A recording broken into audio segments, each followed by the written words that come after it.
Welcome to episode 10 of Views from a Business Leader. In this episode, we talk to William Sleeman, who is the director at Savills.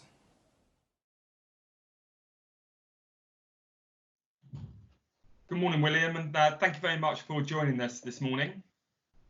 Happy to have a chat with you. Yes. Brilliant. William, just for the viewers, would you mind just sort of introducing yourself and telling them us what you do at Savills? Yes. No, I work in the Winchester office of Savills, dealing with rural estate management, and really spending most of my time on two estates. One on a large estate near Reading in Thames Valley, and the other one at Andover. Savills is a global company. We're listed on the London stock market. It was established in 1855 by Alfred Saville, and then was incorporated as a limited company in the 80s. Wow. We've now got 600 offices worldwide, 39,000 staff in 70 countries, and a turnover of 1.9 billion, and a profit last year of 84 million. Wow. So I'm a small cog in a very big machine.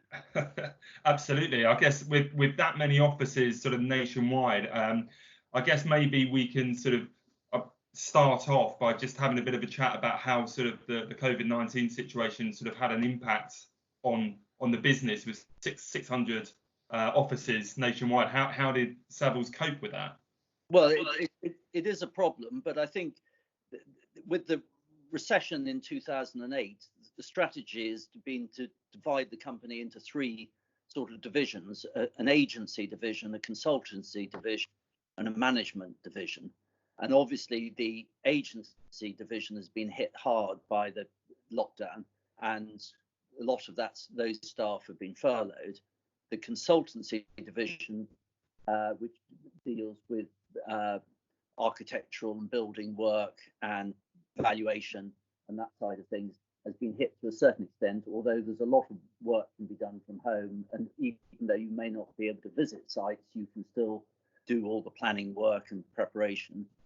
And the management work has continued pretty much as usual, because all the buildings or estates or land require management. So I'm in the management division, so our sector hasn't been really affected at all. We've all been set up for home working, so it all works fairly smoothly. Yeah, and so within your section, then, like you say, it's almost like business as normal, really, from a sort of managing estates. Have your clients? How does it for your clients? Is it sort of from their perspective? Is it business as normal as well? Most of them, it is business as normal, because their primary interest tends to be farming, and that hasn't been affected by the lockdown, so that continues. A lot of the estates have diversified. Well, quite a few of them have a lot of residential property that they rent out. Right. Been slightly affected because you can't do any routine repairs. It's only limited to emergency repairs for all occupied houses. There are a couple of unoccupied houses that are being renovated, and so that work can continue.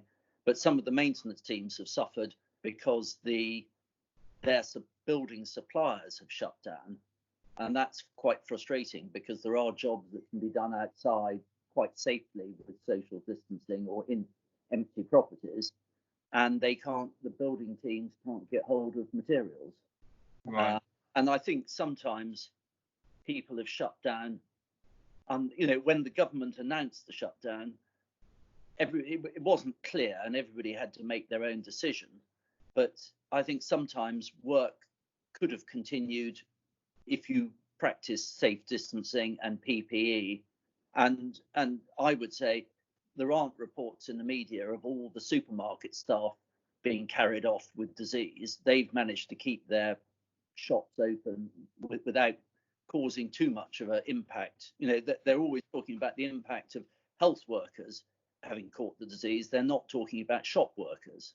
Sure. So presumably, if you can keep your distance at the till and they put up screens, and you can sell food, you should be able to sell building materials. So. Yeah. I think there's going to be obviously some announcements over the sort of coming week, potentially on Sunday, in relation to people getting back to work. What are you hoping to understand from the government over the next week? Well, hopefully they will relax the requirements, and I think it's sensible to have a phased release. And I think, in a way,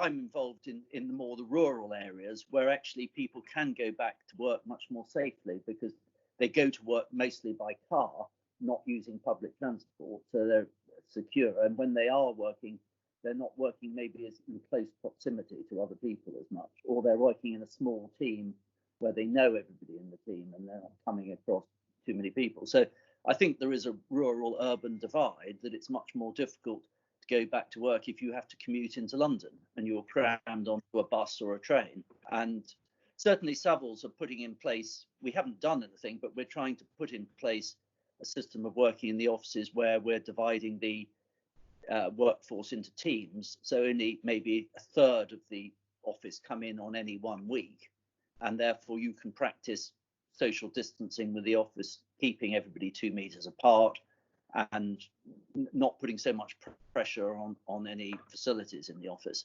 And hopefully there will be a phased return to work, because otherwise I think that there is a huge effect on the economy. I was listening to a program on Radio 4 yesterday saying that the 8-week lockdown is much exponentially worse than a 4-week lockdown, and a 12-week lockdown is even worse for the economy, because so many businesses can hang on for a certain length of time, then find that they can't continue. And I think that's been shown by Virgin, all the airlines laying off, making staff redundant. And I think there's be a huge impact on the area around Gatwick because of the amount of other services that rely on the people working at Gatwick Airport to pay their wages. Absolutely. Do you think the government's help has been enough so far, or are you hoping for more? No, I think I've been very impressed by the amount of money the government has had to borrow to underwrite everybody's jobs. You know, I think there's not, some people have fallen through the net, and obviously I've talked to some tradesmen who are earning over 50,000. You might be an electrician, but you're earning over 50,000 a year because you have several people working for you. They're a sole trader. They're getting no help because they're only supporting people up to 50,000. Whereas if you're an employee under the furlough scheme, you're paid. Everybody gets up to whatever it is, 3,600 a month, or so, whatever. Something like that. 2.5, I think. 3,000 a month, irrespective of whether you're earning 100,000 or 30,000. So, you know, the only thing I would say is they should have supported all self-employed people up to the 50,000 level, rather than saying the people over 50,000 can cope on their own. Yeah. There's obviously talk about the furlough scheme and it being weaning, I guess, the business community off that scheme. Some are worried that by the end of sort of June, when it finishes, that many people are going to be sort of made redundant because of the businesses simply won't be able to afford them to come back into the business. Do you feel that maybe the scheme needs to be extended in certain aspects or for certain sectors? I think that the scheme should be extended if lockdown extends. I mean, I imagine that lockdown will be release of lockdown will be a phased approach, and I would see that maybe the economy won't be completely unlocked until the end of the summer. And therefore, I think it would be reasonable to extend the furlough scheme until all the restrictions are lifted. Yes. But I think there are going to be a lot of companies that will have lost so much business that even though the lockdown is released, they won't go back to a normal trading straight away. There will be quite a time lag, and therefore they won't be able to hold on to employees if they're not trading. And I think, you know, everybody thinks that things will go back to normal quickly. I wonder whether so many people have lost money in their own business that they're not prepared to go out and spend money in other people's business. So there's a real knock-on effect. Yeah, I think that is obviously a big worry for owners that I've been speaking to. I think one of the big challenges for businesses is almost that starting again and getting employees back to work, because they're actually sort of scared to come back outside and get back into that working environment, whether or not you've got to commute on public transport, get to the office, etc. So I think it just needs a sensible approach from both government and business working together to actually get back to work in a sensible fashion, because obviously employee safety is of the utmost importance to, and it should be of the utmost importance to any business owner, and also that they have a duty of care.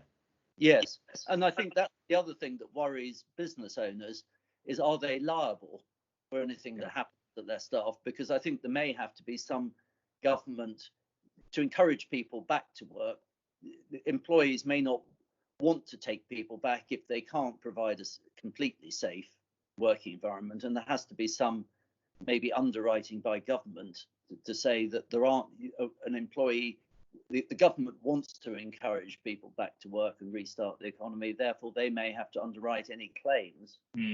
I mean, I think the other problem is, how do you prove where you caught it? Yes. Because, I think maybe some business owners are overcautious, because you probably, if you have an industrial accident at work, you know that it happened at work. If you've caught this disease, did you catch it in the supermarket or did you catch it at work? Yeah, 100%. Yeah, 100%. So in terms of your clients that you currently work with, how have they been affected personally themselves? Have you witnessed much downturn from their perspective? I think it all depends on the client. A lot of the more traditional clients that are just residential property and farming haven't really been affected at all, because most people are still paying their residential rents. One or two people have been made redundant. Most people are on the furlough scheme or working, so that they're paying their rent, so they're fine. We have had a problem with the estates that have diversified. So one of my clients has pubs which are leased, and a golf course that's leased, and a paintball site that's leased, and a couple of shops, and none of those tenants are paying rent because they've got no customers. And my client has sort of, you expect your rents to come in, so it's not, you know there are problems with farming because there are good years and bad years depending on the weather. You rely on your rents to come in no matter what, and it's been a bit of a shock to them. Well, an understandable shock, but it's a real shock on their their income. And of course, there aren't a lot of costs associated with these rents because they're all on full repairing and insuring leases. So the landlord doesn't have to spend any money to get the income in. So it's not as if the income is down, so they'll cut their expenditure. There's no room for cutting costs, and yet there's hundreds of thousands of income is being lost. So that is affecting them quite seriously, and they are deferring capital expenditure on building works that they would have done this year until they can rebuild their income. And that will then have a knock-on effect on building contractors who would be employed otherwise. Are they taking up any of the government loans at all? They're not, on the whole, because most of them are reasonably well capitalised. Yeah. I mean, there is an argument you could take the loans because they're interest-free, I think, for the first year. Correct. Yeah. But I think it's limited to 50,000, and the sums they're borrowing are a lot more than that. So it's actually not. They don't feel that they have the capital to survive, and they're not like many trading businesses that are relying that don't have a lot.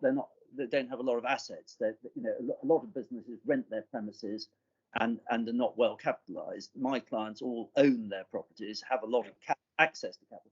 find it quite easy to borrow money, they're often quite reluctant to borrow because they're cautious, and often the families have owned the farms and estates for hundreds of years, and they'd be the one to lose it. And it was interesting talking to a bank manager a couple of years ago. He said his farming clients, he has to really persuade them to borrow money, and his business clients, he has to always stop them from borrowing money because they're always desperate to expand and move on, and so it's a different outlook on life. Just switching to sort of employee well-being a little bit, William. In terms of, obviously, you mentioned Savills has got some 600 offices nationwide, and they've got, is it 39,000 employees? Is that right? Yeah, that's worldwide rather than worldwide. Yeah. How have they sort of tackled the whole process of employees being at home and keeping them, shipshape and fit for purpose, and mentally sort of, well, in terms of these challenging times? Well, everybody's broken down into teams, so quite small teams of about half a dozen people. Right. And they would have a Microsoft Teams chat every day to make sure everybody's okay and how they're coping and what their workload is like and their mental health. Yeah. And we found that you can't have a conference call for 20 or 30 people because nobody gets a chance to talk and it goes on far too long. We do have a weekly office conference call, which is about 30 people on it, which is quite difficult, but it's just a chance for everybody to know that the others are all okay. Because otherwise you can be in your team and you've no idea what the other teams in the office are doing. Sure. But we think a sort of half a dozen size is a good number for a call because everybody can have their say without it taking too long. Yeah, that's very good. So in terms of planning for the future, how are you doing that at the moment? Is it well, obviously probably with great difficulty, because obviously I think this week we hope that we're going to get the information that we need to at least start putting some groundwork in. But has the planning sort of just been halted for a period, or have you been planning?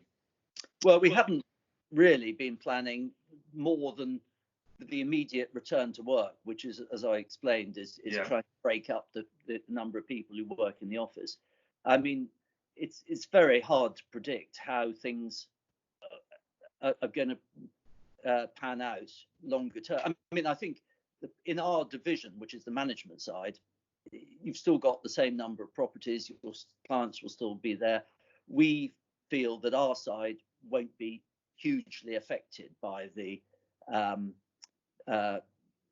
shutdown. I think the consultancy side will be affected because people won't want to carry out projects, won't want to take more. They'll pull their horns in and not want to spend money on consultancy fees, and that will be reduced. And the agency side, I think, may be a long time until volumes are back to normal. It's very hard to predict how.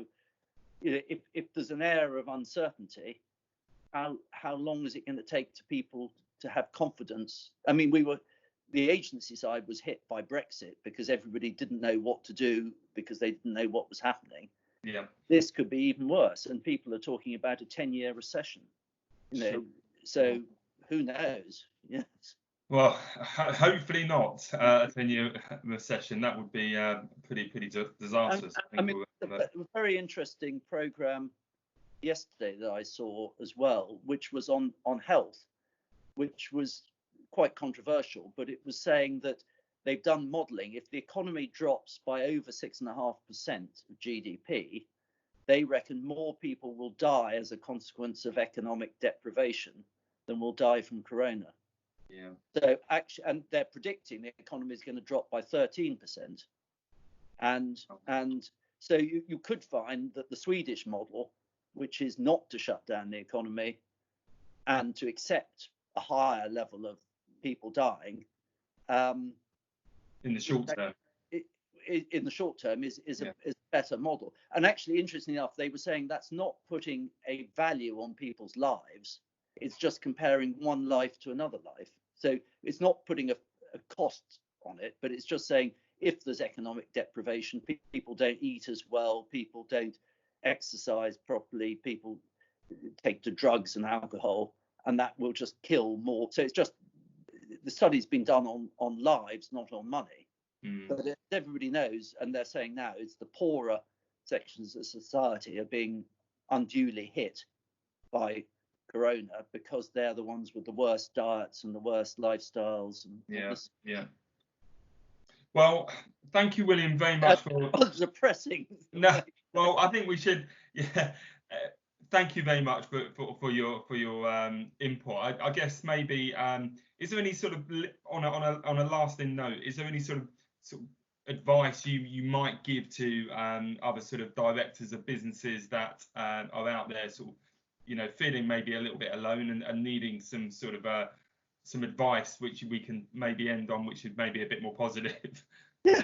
Well, I mean, hopefully things will get back to normal quickly, and I think if things, it's a lot of it is due to sentiment, and I think people are all willing to come back to work, and that's the worry, is that people won't come shop. Even if the shop opens, will the shoppers turn up? But if everybody has a positive attitude, and